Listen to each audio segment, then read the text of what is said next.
Okay. What is the opposite of a negative? Positive. A positive. What's the opposite of a positive? Negative. A negative. Okay, so number 1. 9. What is the opposite of 9? Negative. Negative 9. Okay. What are those two lines around number 4, around 18? What do they mean? Absolute value. Absolute value. What do you know about absolute value? 2 things. Always positive. Always positive and, Sydney, did you say it? The distance from 0. Why is absolute value always positive? Because it's always the distance from 0, so you can't go below. You can't, yeah, it's distance from 0, and distance is never negative. You never hear anybody say, I traveled negative 13 miles. Okay, so distance is always positive, so absolute value is always positive. All right, so number 4. What's the absolute value of 18? 18. Okay, let's look at number 7. What is the absolute value of 2? 2. And what is the absolute value of negative 13? 13. So 2 plus 13 is 15. Okay. This is the second time you've seen one that looks like number 10. You had one on your homework. It's on your test review. So where do you think you're going to see it the third time? On the test. Okay. Do the absolute value first. What is the absolute value of negative 10? 10. And we did not use that negative, so what's my answer? Negative 10. Negative 10. The absolute value of negative 10 is positive 10. Okay, but because there's that negative on the outside, the answer is negative. Okay, let's scoot down to number 12. Okay. The table below shows the lowest elevation for several states. Is the absolute value of the lowest elevation of California? Well, it says that California is negative 285. So what is the absolute value of that? 285. 285. Okay. Greater than or less than the absolute value of the lowest elevation for Illinois. Illinois is 279. What is the absolute value of 279? 279. 279. So is California greater than or less than Illinois? Greater than. Greater than. Good. Okay, you also had one of those on your homework. Okay, and now it's on the test review, so expect it again tomorrow. All right, number 13, we're not going to do completely together. We're just going to talk about one part of it.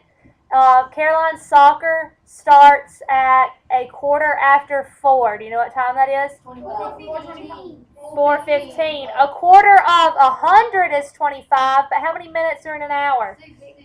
60. So 1/4 of 60 is 15. So that means that her practice is from 4:15 p.m. to 5. And you need to tell me how many minutes that is on your paper by yourself. Number 14, write an integer for each situation and explain the meaning of 0. 13 degrees below 0. What integer is that? Negative 13. Negative 13. Okay. What does 0 represent?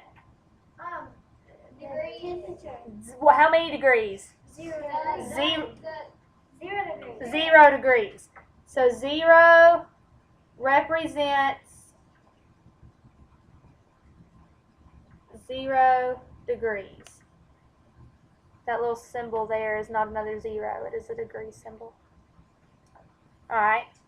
So in 15, if I'm not spending money, if I take my paycheck and I cut it in half and I say I'm going to use this part for spending and I'm going to use this part for, what do you think I'm going to use it for? Saving. So if I'm not spending money, I'm saving money. So spending $25 is what number? Negative 25. Negative 25. What does 0 represent? No money spent. You have left. No money spent, or no, one of them is no money spent, and what did we just talk about? If I'm not spending money, I'm saving it. But if I have no money, can I spend or save it? No, because there's none there. Okay, so 0 represents neither spending or saving money.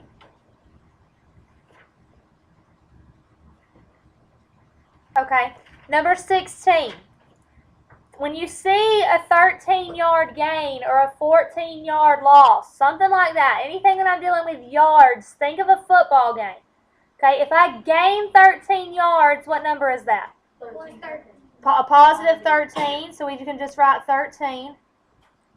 And 0 represents what? 13 beat. Neither gain nor loss. Right, so if I'm gaining 13 yards, that means I'm moving 13 yards from the spot that I was. Okay, if I do 0, I'm going nowhere. Okay, so I'm not gaining or losing. So 0 represents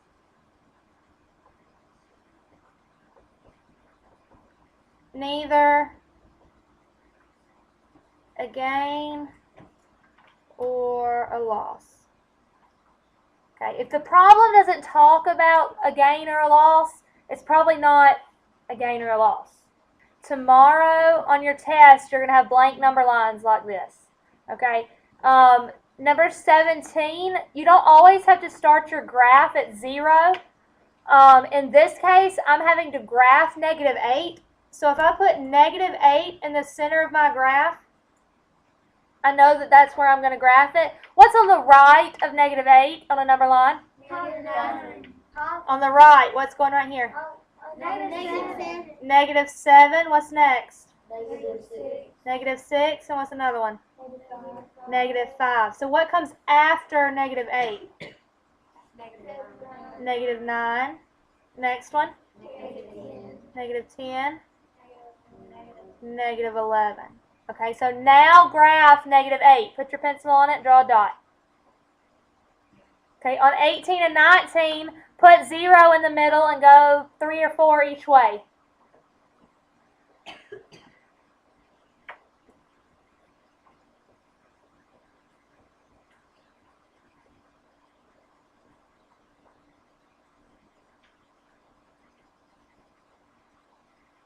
What are the numbers that I need to plot on number 18? 0. Okay, good. Make sure you put that dot on that graph and show me where you plotted it at.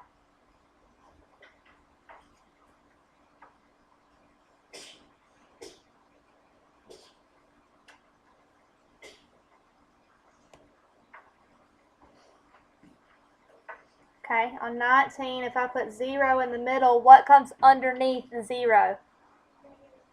-1, because that's below 0. What comes below -1?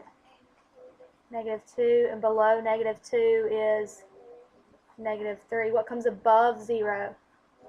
1. Above 1? And above 2? 3. Okay, so what points do I plot on number 19? -1, 1, and -2. Good. Okay, let's look at number 20. Let's talk about what the part of explain the meaning of 0 in this situation means. The data set +3, -1, -2, and +1 shows the moves a player made forwards or backwards. Is forward positive or negative? Positive. Okay. Graph the moves the player made and explain the meaning of 0.